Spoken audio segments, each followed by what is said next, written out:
Who, then, would become king?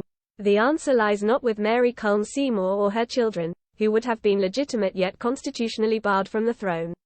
Royal permission for the marriage had never been. Instead, the line of succession would have run through the descendants and relatives of George V's father, Edward VII. Edward VII had no other sons living.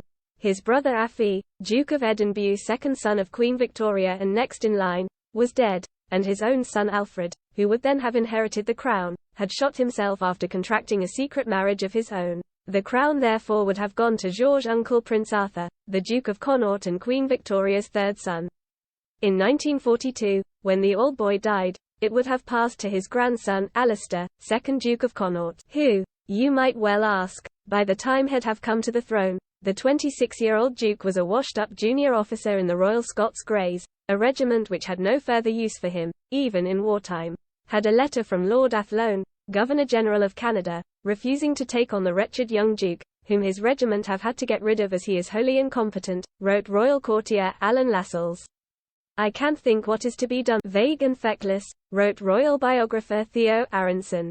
Nice enough, you know, but not really much up top, admitted his aunt Lady Athlone.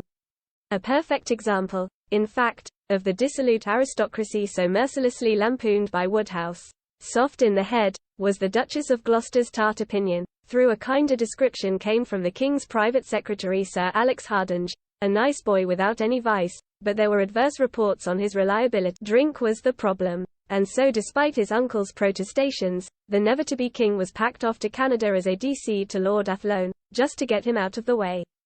But the Duke's irresponsibility was such that it killed him, wrote Aronson. On the morning of 26 April 1943 he was found dead. It was generally believed in the royal family he had come home drunk, and in his befuddled state had opened the window, possibly to be sick out of it, and had fallen asleep. The night air was cold enough to freeze him. The 2nd Duke of Connaught had died, it was dutifully reported in the Times, on active service.